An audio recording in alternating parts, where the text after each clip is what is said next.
ये विशाल छाया धीरे धीरे पीछे से बाहर आई और आने वाला कोई और नहीं बल्कि एक आंख वाला बाघ राजा था।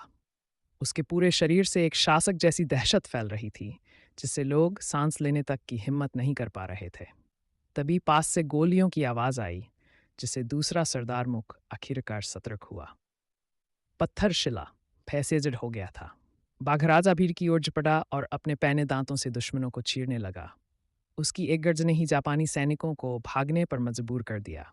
बाघराजा ने इन आक्रमणकारियों पर कोई ध्यानहीन दिखाई और पलक झपकते ही बड़ी संख्या में जापानी सैनिकों को मार गिराया।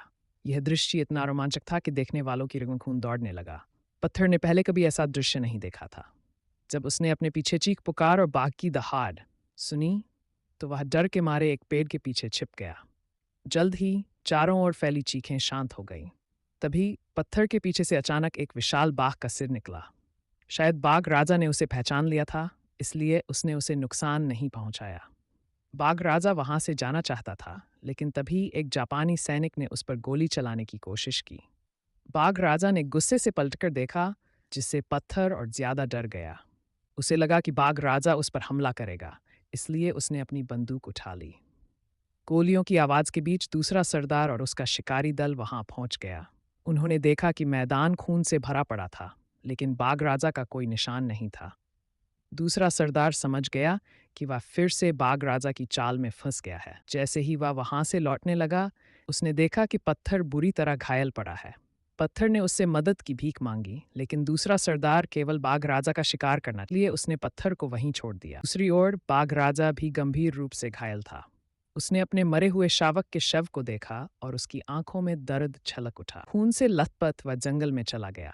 कुछ समय बाद दूसरा सरदार फिर से घटनास्थल पर पहुंचा, लेकिन तब तक बाघ का शावक वहां नहीं था। यह साफ था कि बाघ राजा उसे पहले ही उठा ले गया था, लेकिन वहां पड़े खून से यह भी स्पष्ट था कि बाघ राजा खुद भी गंभीर रूप से घायल था। तभी तीसरे सरदार को पत्थर की याद आई, लेकिन दूसरे सरदार ने कहा कि उसने उसे नहीं देखा। जब वे वापस गए तो देखा कि जंगली भेड़ियों का झुंड किसी शव को नोच रहा था। गोलियां चलाकर भेड़ियों को भगा दिया, लेकिन वहां पत्थर का कोई नामो निशान नहीं था।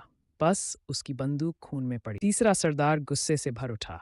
इस बीच भेड़ियों का झुंड पत्थर को अपने गुफा में ले गया ताकि अपने बच्चों को खिला सके। पत्थर पूरी तरह निराश था। जैसे ही भेड़िए उसे खाने वाले थे, अंधेरे में से एक विशाल छाया उभरी। बाघ राजा।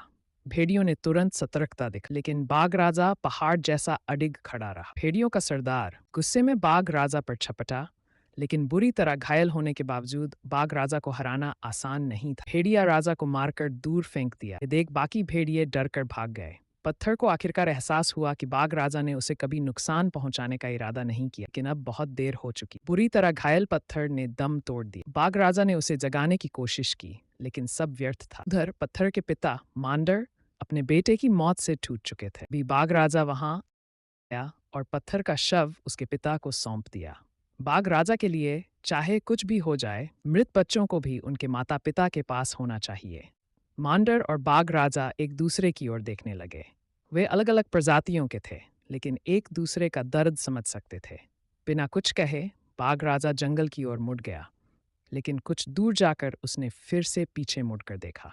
शायद वह मांडर को सांत्वना दे रहा था, या शायद वह उसके दर्द को महसूस कर रहा था। लेकिन जापानी सैनिक अब भी हार मानने को तैयार नहीं थे। बाघ राजा ने उनके